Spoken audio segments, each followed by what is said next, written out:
MRPS అనుకుంటే అది ఈదుముడి గడ్డ మీద పుట్టిన ఎంఆర్పీఎస్ తర్వాత మనందరూ నాయకులమే అన్న విషయాన్ని గుర్తుపెట్టుకోండి. మాదిగ జాతికి అండగా నిలబడటం కోసం ప్రయత్నం చేయాలని చెప్పని సవినయంగా రమేష్ మరణానికి అదొక కారణంగా అంతర్గత కారణంగా భావించినటువంటి నేను మనసుతో మాట్లాడుతున్న సందర్భంగా మీరు గుర్తుంచుకోవాలని చెప్పి కోరుతూ ఈ సందర్భంగా మరొకసారి రాష్ట్ర ప్రభుత్వాన్ని డిమాండ్ చేస్తా ఉన్నాం.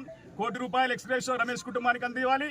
అదేవిధంగా తక్షణమే హోంమంత్రి నువ్వు చర్యలు తీసుకునే దగ్గర ఏదన్నా ఉంటే ఎవరైతే రమేష్ మృతికి కారణమో రమేష్ మృతికి పరోక్షంగా కారణమో డిఎస్పీ వెంకటరామయ్య మీద తక్షణమే చర్యలు తీసుకొని ఆయన ఉద్యోగం నుంచి రిమూవ్ చేయాలని చెప్పని మేము డిమాండ్ చేస్తున్నాం.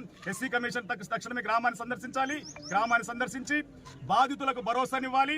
ఈ రోజు ఎవరైతే ఉండబడినటువంటి చంపబడిన వాళ్ళు ఎవరైతే ఉన్నారో బలమైన వాళ్ళు దారి కాచి ట్రాక్టర్ తో గుద్ది ఆ గుద్దినటువంటి హత్యను కూడా రూపుమాపగలిగినటువంటి సామర్థ్యం ఉండబడినట్టు కనుక వాళ్ళ నుంచి బాధిత కుటుంబాన్ని కాపాడటం కోసం తక్షణమే రాష్ట్ర ప్రభుత్వం స్పందించి గ్రామానికి రావాలని చెప్పని మేము డిమాండ్ చేస్తున్నాం. దానికోసం ఈడుండబడిన అన్ని సంఘాలుగా మరొకసారి కూర్చొని ప్రభుత్వం గాని రమేష్ పట్ల రమేష్ కుటుంబానికి గాని న్యాయం చేసే దగ్గర జాప్యం వహిస్తే మాత్రం ఈ రమేష్ కుటుంబానికి న్యాయం జరిగేంత వరకు కూడా అవసరమైతే దీన్ని ఆంధ్ర రాష్ట్ర వ్యాప్తంగా లేదా దక్షిణ భారత తమ్ముడు అన్నట్టు దక్షిణ భారతం కూడా ఆంధ్రప్రదేశ్ అనుకుంటే 2 రాష్ట్రాలు కూడగట్టి ఒక బలమైన ఉద్యమాన్ని రమేష్ కుటుంబానికి న్యాయం జరిగేంత వరకు కూడా ఇక్కడ నిర్వహిస్తామని సందర్భంగా తెలియజేస్తా ఉన్నాం.